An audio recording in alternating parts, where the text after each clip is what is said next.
Appendix 2. Kyle Gage's technical blog. The sound guy didn't really know what he was doing. The following is a technical blog written by Kyle Gage the week after shooting Wrapped on Having Fun Up There. Having Fun Up There is a feature-length movie about a 30-something-year-old musician guy who has a hard time figuring out what to do with his life. To me, it's about a central problem of all artistic life. Do you let creativity run your life, or is creativity simply a component of your life? Do you become an authentic starving artist, or resort to being a day job working sellout who practices their art on the side? The main character, Mark, is faced with both options through the people in his life. Capturing these personal interactions was key to conveying the intention of the film. Primary production took place in 9 consecutive days, from September 28th to October 6th.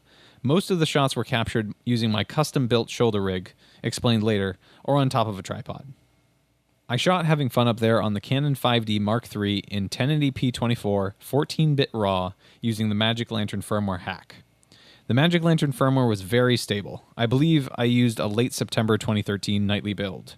The only time it ever crashed was once when one of my lenses hit the inside mirror, but the fix was simply to disconnect the lens and take out the battery.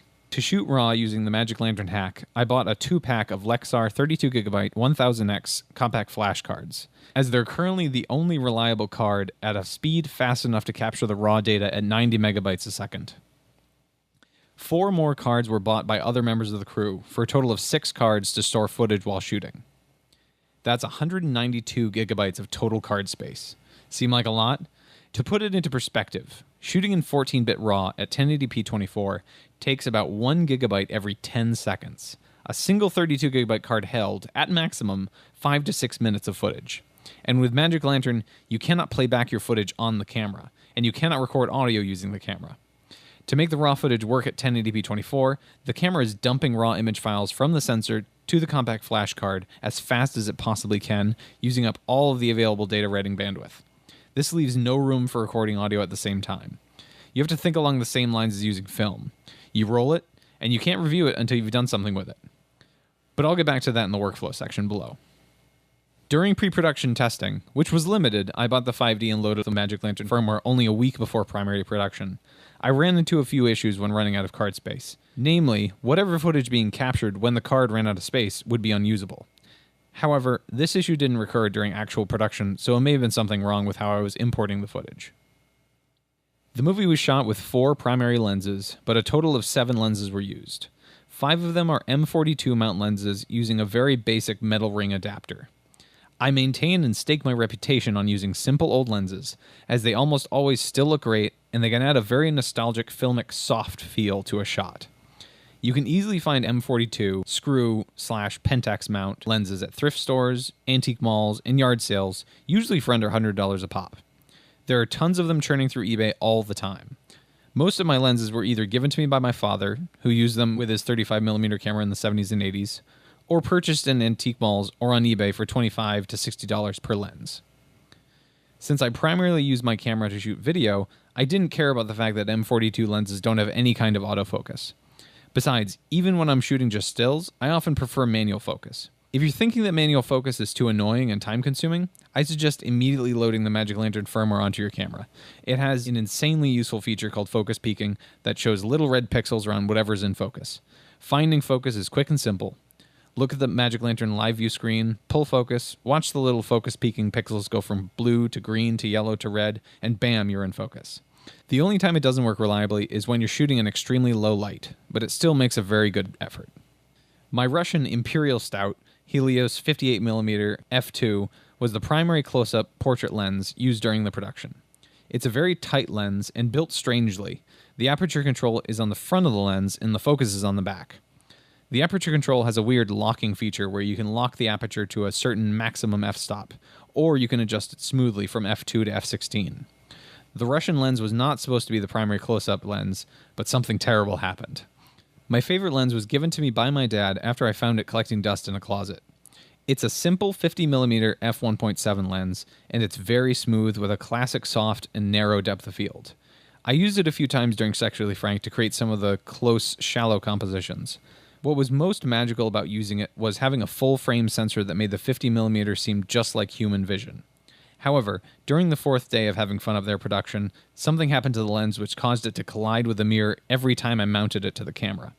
I have since figured out that focusing to infinity collides the glass with the 5D Mark III mirror. After using this lens for the first 4 days, I had to switch it out for the above Russian 58mm lens. The Tiny Tim 35mm f3.5 was excellent for medium shots that were very well lit. The depth of field on this lens is okay, but not anything stand out. It proved a solid choice for 2 shots or over-the-shoulder framing, where a little bit of wide angle was needed. I'm going to try to buy a faster 35mm lens because it's a pretty solid all-around focal length for a full-frame camera. My fatty 28mm f2.8 gave me a scare the first time I put it on the 5D Mark III because I had not expected it to be so wide. I had used the 28mm a couple of times on a 70, and I had forgotten that the 5D has such a huge sensor. The 28mm was wide enough to be used for big master shots and only had a little bit of spherical distortion along the edges of the frame. At f2.8, it's also fast enough to catch some good low-light action for when the lighting setup couldn't quite meet the task at hand. I also tried to use the spherical distortion to make certain shots a little weird and open, keeping objects tighter to the foreground while leaving the background heavily out of focus. We used the cheapest lens Canon makes, the 40mm f2.8 pancake lens. I bought it used on eBay in perfect condition for a good chunk under the retail price. The 40mm is a good all-around lens which can be pulled way back for a medium shot or dug in close for a decently shallow close-up. Whenever the camera was stashed away in a bag, it had this lens on so I could quickly yank out the camera and get good footage when the need struck. As I'll explain later in the workflow section, the ability to run and gun shoot very quickly was key to our production.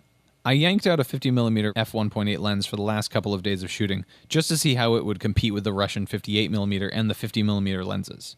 It held up pretty well, but it has a bit less of that stylistic narrow depth of field. Our massive Canon 70-210mm f4 was used only a couple of times for very long, compressed shots and a few shots overlooking New Bedford, Massachusetts. Overall, the lens is hard to use for indoor work because it requires a lot of room to use.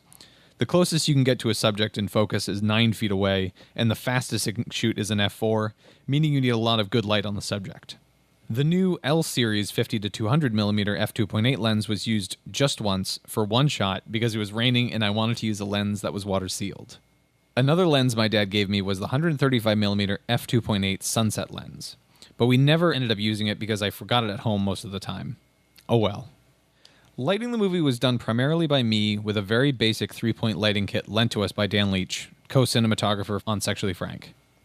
Honestly, I don't even know the names of the lights, but I usually use the practical lighting available at the location. In the kit, he included a double bulb socket contraption which allowed a pair of 75-watt clear incandescent bulbs on a C-stand, which was simple and effective. Typically, I like to use that and 1 or 2 elements from the basic kit. At one location, I also used a Kino Flow Diva Light kit because it was so dark inside. Luckily, for one of the major shoots, I had the pleasure of having C.E. Courtney act as gaffer and key grip for me. We managed to wrangle up some better lighting equipment for him, and he did a fantastic job with the available kits.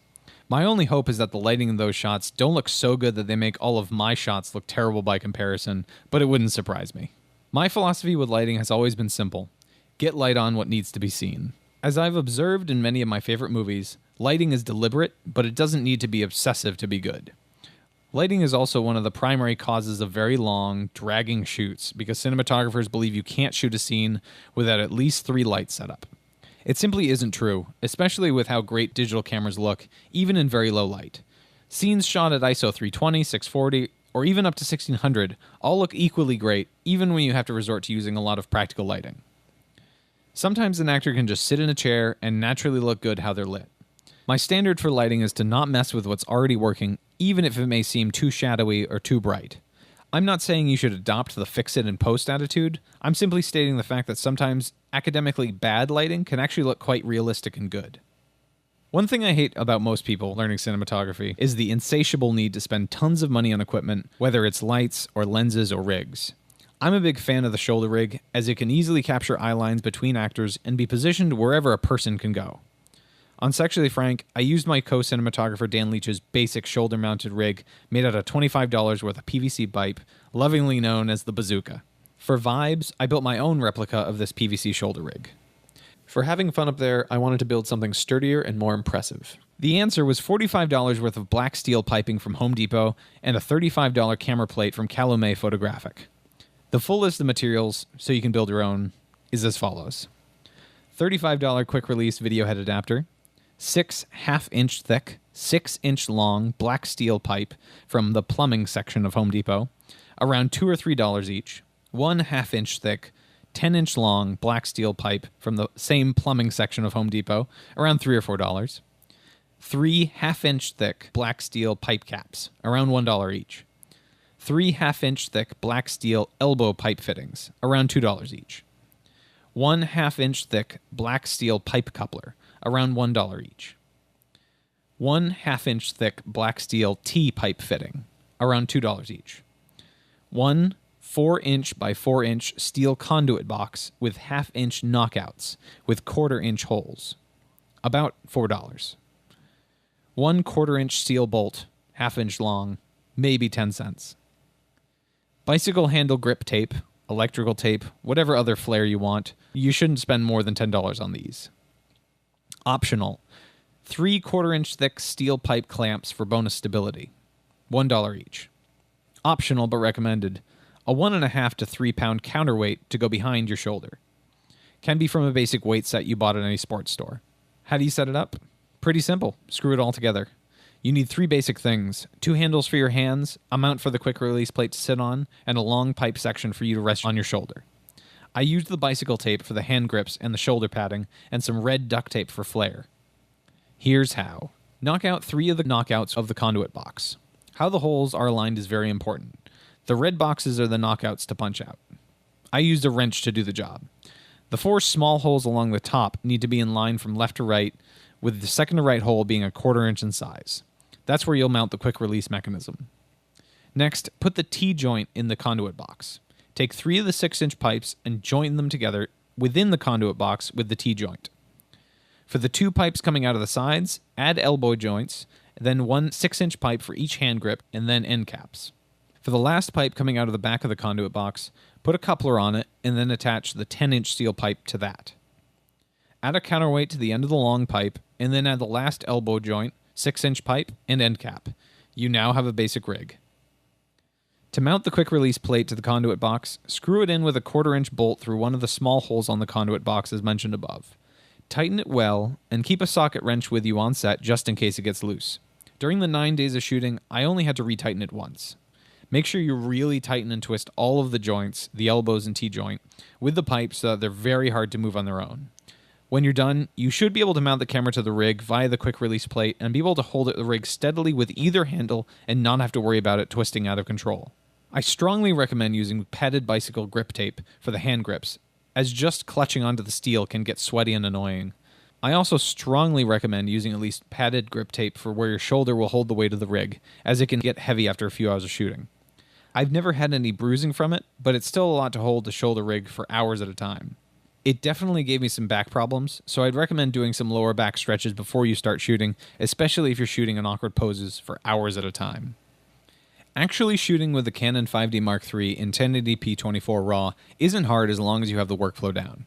There's no audio recording, so you need to do non-sync sound with some kind of external audio gear. For having fun up there, we simply had the actor or director clap in front of the camera as soon as both the camera and audio gear were recording. The hand claps probably hilariously wasted many, many gigabytes of storage, so you'll have to sync up the video and audio during editing as your first step. The biggest hurdle was doing digital transfers on location. At 10 seconds per gigabyte and 6 cards, we could only hold about 30 minutes of footage at a time maximum. For some of the longer scenes, this meant one card would only hold one 3 to 5 minute take. For almost every shoot, we had to be offloading footage from the compact flash cards to an external hard drive whenever we could so that shooting wouldn't grind to a halt because of a lack of storage. While initially stressful, we eventually got into a good rhythm of digital transfer. If you can dedicate a person to this task, great. Otherwise, just take a minute in between takes to start offloading cards. Our digital transfer setup was ideal. A new MacBook Air with a USB 3 compact flash card reader and a USB 3 1TB external hard drive. The mid-2012 MacBook Air and onwards have USB 3 ports. Transferring footage from the card to the external hard drive only took a maximum of 7 minutes per card. The basic on-location workflow was to record onto a few cards and begin transferring between takes. Once we ran out of cards to shoot on, at least a few were freed up while it had been transferring during takes. We probably averaged around 15 pages of dialogue and 60 minutes of footage per day, with shooting time between 5 and 10 hours per day. That's a lot of footage in a short amount of time. Besides the on-location digital transfer situation, shooting Having Fun Up There was a bit more intense than shooting Sexually Frank or Vibes. For Sexually Frank, we had 2 7Ds doing coverage at all times, with a mix of who was the primary camera. We didn't really have the problem of running out of card space since we were shooting an H.264, Magic Lantern hadn't even come out yet, onto a large amount of 4 to 8 gigabyte cards. Sexually Frank was also shot over 16 days, spread out over several weekends. Vibes was a single camera shoot, but it was short, script-wise, more controlled, not very complex, and spread out over a few weekends. Having Fun Up There was shot in 9 consecutive days at various primary locations around eastern and southern Massachusetts, which featured heavy dialogue scenes, the need for complex lighting, and the desire to increase the compositional and stylistic quality from previous movies. There were often heavy time constraints, usually because of actors' schedules or the location's timetable, which meant getting coverage of the scene took priority over more free-form creativity of composition. At worst, we had 45 minutes to shoot 3 scenes of heavy dialogue in a dimly lit bar, so we used the same 3 setups for each scene, having the actors switch clothes before we needed to change lighting for each coverage angle. At best, we had a couple of hours at a location to shoot 1 or 2 scenes. While the cast and crew of Sexually Frank, Vibes, and Having Fun Up There pride themselves in being able to pull off such ridiculously complex scenes in a very short amount of time, it does come at a cost. The price for run-and-gun shooting, with unpaid actors and crew, is a limited palette of shot choices and creative freedom. This is not to say that the movie doesn't look good or feature great framing and visual composition. It definitely does. But I'm left wondering what more could have been done with an extra hour here or there at certain locations, or if a group of extras could have hung around for a little while longer to be used as necessary background action. However, I'll never trade our production style for the lackadaisical approach most amateur films take, where shooting 5 pages of dialogue takes a day to cover. It's also important to note that the cinematography is only one piece of the greater puzzle. When we arrived on all of the locations, it was most often the first time we had seen it at all, the first time the actors could meet to rehearse their scenes, and the whole situation was largely unknown until that moment. A lot of mechanics had to be worked out in a relatively short amount of time. Basically, for 9 days I had to show up at a never-before-seen location and light it, frame it, and make people look good in it. But at the same time, the actors had to know their lines, rehearse it, block it, feel it, and perform it all for the first time as well. And the audio had to be calibrated for the space and the intention of the scene. All of this production being done with only limited ability to prepare for it outside of securing the location, which itself wasn't always reliable. In these terms, the whole movie is itself a miracle for having been shot at all. That's the reason why we make movies in the first place. It's a miracle. Once the footage is shot and put on a storage array for post-production, the video files at least have to be synced up to audio. This can be done manually in Adobe Premiere very easily, with time and patience. The Ginger HDR plugin for Premiere seems to be the only way to drag and drop the raw files from the camera into a video editing program. Color grading has the most latitude as the camera is capturing ridiculously high-quality 14-bit color. This can be done in Premiere, or you can import the raw files directly into DaVinci Resolve as a Cinema DNG file. Note that the raw files you're dealing with have virtually no color information included, so they'll look really muddy when you first preview them. This is intentional. I don't think the camera even puts color temperature metadata into the raw files. Magic Lantern is offloading them to the compact flash cards too fast. However, the color information is all there, so color grading is easy. Once that's all done, the movie will look pretty good, and hopefully the whole movie will be pretty good.